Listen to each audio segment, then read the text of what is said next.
Bonjour à toutes et à tous et bienvenue pour cette nouvelle vidéo qui sera une brève introduction à Nutanix on OVH Cloud. Alors Nutanix est une solution qui aujourd'hui est implémentable dans différents endroits, dans votre data center, mais également chez des fournisseurs de cloud public. Dans cette vidéo, on va voir les spécificités et les options disponibles dans OVH Cloud pour faire tourner du Nutanix. Alors pour commencer, petit rappel quand même sur ce que c'est que Nutanix. C'est une société qui a été créée en septembre 2009, société qui est désormais au Nasdaq et qui comprend environ 6500 employés, ça c'est les chiffres de 2022. Historiquement, c'est une société dont la solution est reconnue pour la partie hyperconvergée, mais désormais les produits ont pas mal évolué. Sur la partie hyperconvergence, Nutanix effectivement dans le cadran des leaders du Gartner, et compte aujourd'hui environ 25 000 clients de par le monde. Il y a eu un changement dans la stratégie et dans la gestion de Nutanix à la fin des années 2020, où effectivement le fondateur de la société a été remplacé lors de l'acquisition, lors d'un investissement en fait, d'une société en capital qui s'appelle Bain Capital. Et donc on a un nouveau CEO qui est arrivé à sa place et qui a changé un petit peu la mission et la roadmap et la stratégie de Nutanix. Désormais la stratégie de Nutanix c'est vraiment de faire une solution hybride multi-cloud qui soit simple, ouverte et économiquement viable.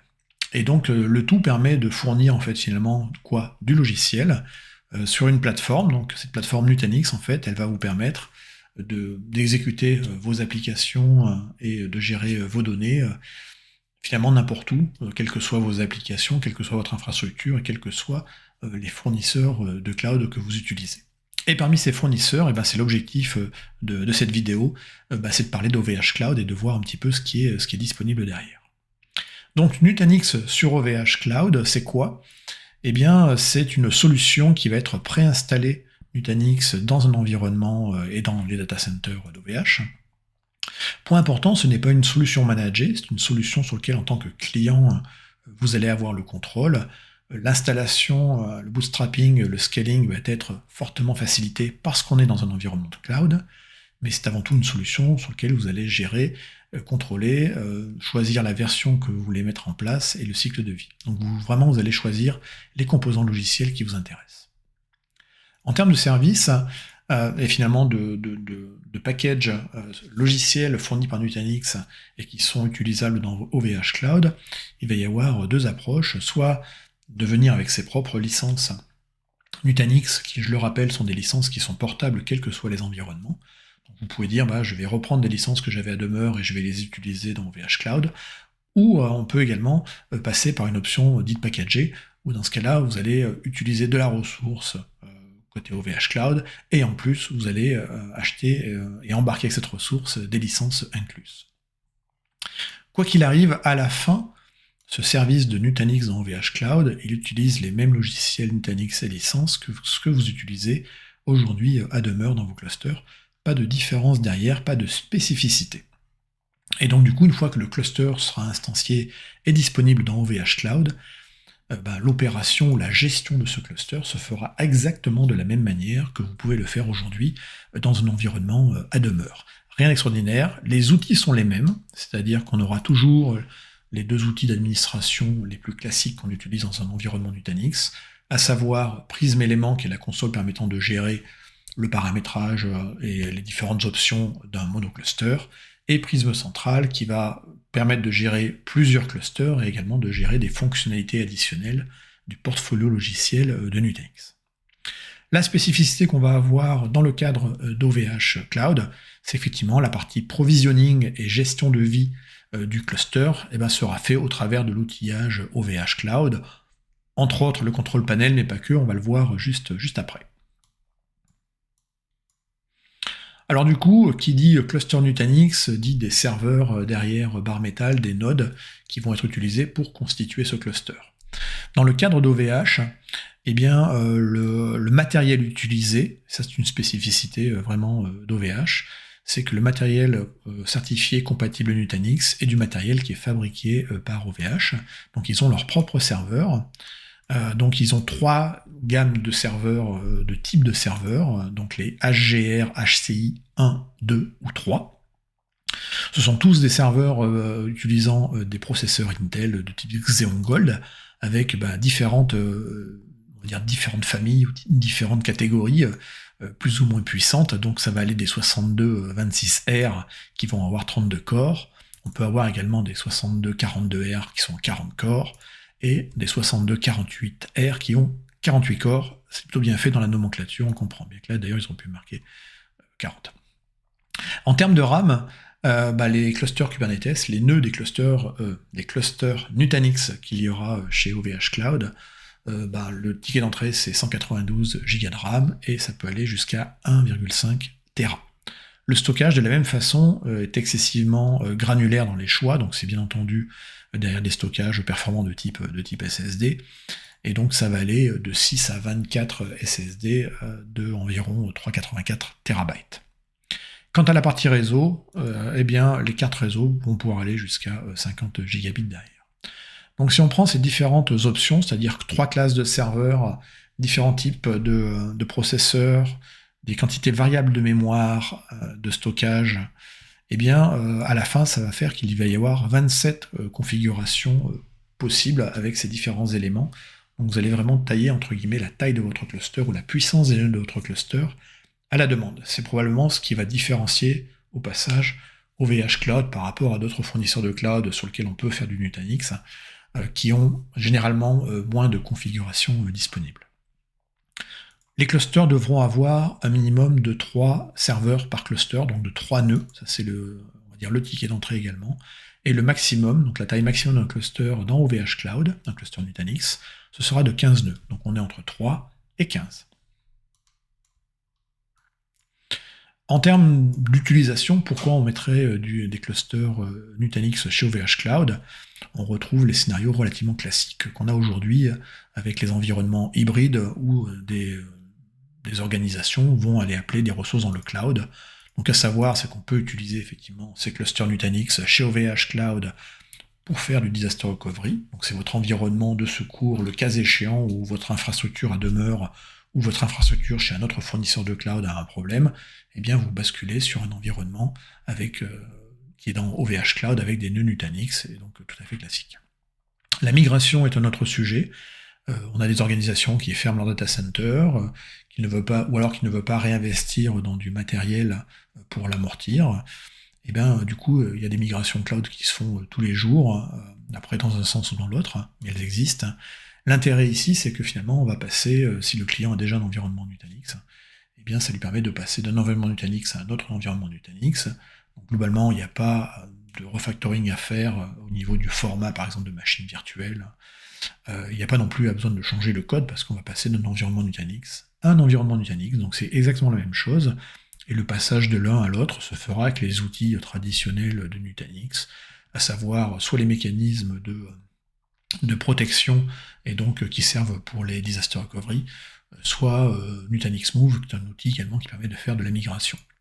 Donc quoi qu'il arrive, effectivement, la migration d'un environnement, par exemple à demeure, vers OVH Cloud, devient quelque chose d'excessivement simple, simplement parce qu'on passe d'un Nutanix à un autre Nutanix, et que, on va dire, la création de cluster et sa gestion côté OVH est très simple. Ça peut être également économiquement viable de faire ça, parce qu'on va passer finalement d'un environnement où on gère un data center, du matériel, de la climatisation, qu'on paye l'électricité, qu'on paye la sécurité physique, à un environnement finalement où vous vous contentez de gérer votre cluster Nutanix, mais toute la partie, on va dire, physique de l'environnement, elle est gérée effectivement par OVH. La mobilité applicative forcément devient simple, parce que soit on va parler de lift and shift, déplacement d'une VM ou d'environnement d'un côté à l'autre, mais c'est également valable si vous avez un environnement applicatif à base de Kubernetes qui serait sur du Nutanix. Là encore, Nutanix en Nutanix, c'est relativement simple, et donc effectivement, là en plus, vous ne vous bloquez pas entre guillemets à des ressources natives OVH, vous n'êtes pas limité, vous arrivez sur un environnement Nutanix, donc à tout moment vous pouvez toujours repartir ailleurs si ça ne vous plaît pas, ou si vous avez des meilleures conditions tarifaires à côté. Donc globalement, les migrations sont bidirectionnelles, parce que c'est du Nutanix derrière. Donc l'avantage également d'utiliser du Nutanix sur de l'OVH Cloud, c'est qu'on va profiter, c'est pour des scénarios où on a besoin de s'étendre vers d'autres pays, sans pour autant ouvrir des nouveaux data centers.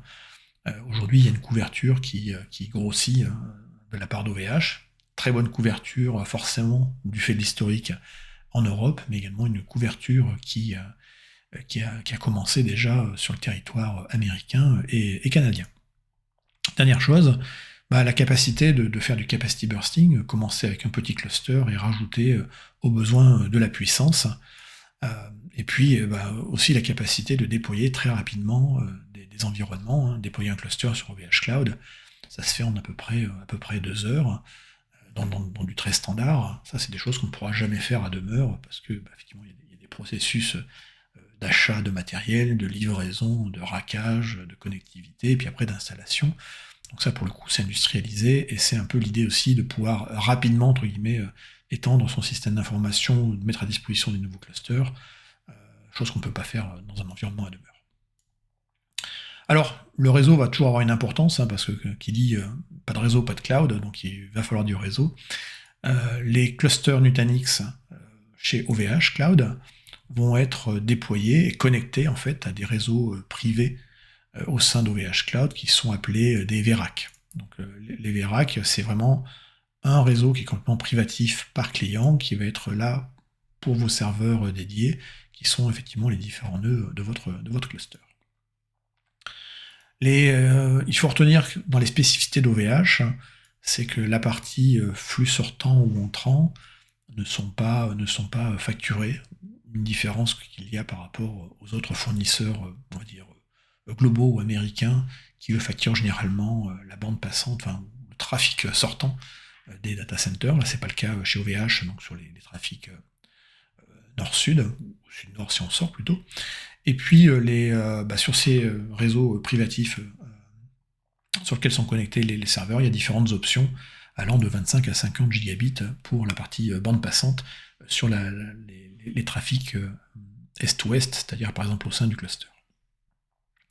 Alors généralement, un environnement Nutanix, il est souvent dispatché sur plusieurs fournisseurs ou à demeure plus du cloud comme OVH Cloud. Donc il va falloir avoir une interconnexion avec le data center à demeure. 2 options. Le VPN site à site, c'est la plus classique, mais ça passe par l'Internet. L'autre option, c'est d'utiliser un OVH Cloud Connect. Et donc ça, c'est une solution qui va permettre effectivement d'étendre votre réseau vers les data centers d'OVH. Donc là, on est sur de la connectivité hybride, mais privative. Et là, donc, vous allez avoir des choix derrière de bande passante, derrière de 200 mégabits jusqu'à 5 gigabits, et une couverture globale à l'échelle des data centers d'OVH. Si on fait de l'interconnexion entre un cluster dans OVH Cloud avec peut-être un cluster Nutanix qui serait chez un autre fournisseur, je sais pas, Azure, AWS, bien l'interconnexion, là, on va la faire simplement, là encore, par du VPN site à site, aucune difficulté vraiment là-dessus. Alors maintenant, où est disponible cette offre Nutanix on OVH Cloud de par le monde? Donc elle n'est pas forcément disponible aujourd'hui dans tous les data centers d'OVH Cloud. Là encore, le service est en expansion, mais aujourd'hui il est limité entre guillemets à certaines localisations. Donc si on regarde la carte des différentes régions OVH Cloud de par le monde, on a des régions effectivement qui sont situées en Europe, alors beaucoup de choses en France, là c'est l'histoire, mais également la Pologne, le Royaume-Uni, les États-Unis, Canada et le Canada, et puis en APAC, il y a également des data centers OVH côté Australie, Singapour ou également en Inde. Si on reprend la partie qui nous concerne, donc en l'occurrence Nutanix on OVH Cloud, le service est disponible aujourd'hui dans 7 régions de par le monde. Donc 2 régions en France, Gravelines et Roubaix, une région en Allemagne, Limbourg, c'est dans la banlieue de Francfort. C'est également au Royaume-Uni, dans la banlieue de Londres, au Canada. Et puis on a également 2 régions aux États-Unis, une région, des data centers sur la côte Est et des data centers sur la côte Ouest en Oregon. Donc ça laisse déjà une certaine liberté de choix pour pouvoir déployer ces clusters Nutanix. D'autres régions arriveront par la suite, là encore, la demande faisant l'offre. Pour déployer ce cluster, ou ces clusters Nutanix sur OVH Cloud, les outils de déploiement sont relativement simples. Le premier, c'est l'OVH Cloud Control Panel. donc sur lequel effectivement on se connecte, c'est une interface web, et on va pouvoir faire l'ensemble des opérations et demander son cluster avec les propriétés dont on a besoin et la région où on veut le déployer. Là encore, on va choisir si on vient avec ses licences Nutanix ou si on les achète directement packagées avec OVH. Donc ça, c'est une première option qui va se faire par une interface graphique. Les autres options, bien entendu, c'est d'utiliser les API. OVH est un fournisseur de cloud, il expose la plupart de ses services sous la forme d'API, et généralement, il y a d'ailleurs plus d'options côté API, souvent, que dans les interfaces web. Ça, c'est, on peut dire, généralisable à tous les fournisseurs de cloud. En plus du cluster en tant que tel et des licences Nutanix disponibles dans OVH Cloud, il y a la possibilité d'attacher également des options qui vont concerner, entre guillemets, la gestion du cluster Nutanix. Donc première option, effectivement, il y a l'OVH Cloud Connect, qui permet de faire cette connexion privative entre un environnement à demeure, votre data center et OVH Cloud. Et puis après, sur la partie sauvegarde des environnements Nutanix, globalement, OVH peut fournir également, et facture bien entendu, les solutions de backup les plus classiques dans le monde Nutanix, à savoir Vim Entreprise ou ICU. Niveau du support, eh bien, le support va être redivisé en deux parties. La partie software pure Nutanix, eh bien, ça ne change rien par rapport à votre quotidien si vous êtes déjà un client Nutanix. Vous allez continuer à appeler le support Nutanix qui fait très bien son travail. Pour la partie purement hardware, voire la connectivité réseau, eh bien là, effectivement, ça passera par le support d'OVH. Responsabilité partagée, effectivement, là-dessus. En termes de pricing et de prix, donc effectivement, il va y avoir du pricing qui peut être lié aux différentes options dont je vous ai parlé ici, de la connectivité réseau ou des composants additionnels logiciels pour faire notamment le backup. Mais après, va venir la partie, je choisis une option de Nutanix sur OVH Cloud, soit je prends l'offre packagée, soit je viens avec mes licences. L'offre packagée va inclure quoi? Elle va inclure un IP load balancer et des licences derrière Nutanix. Donc là, plusieurs options là encore pour les licences Nutanix. Donc, soit c'est un pack de licences standard, donc on est sur du Nutanix Pro derrière, soit sur le pack Advanced qui lui va être avec de l'Ultimate derrière pour la partie AOS, du Prism central et également des licences Flow qui vont permettre notamment toute la partie micro-segmentation.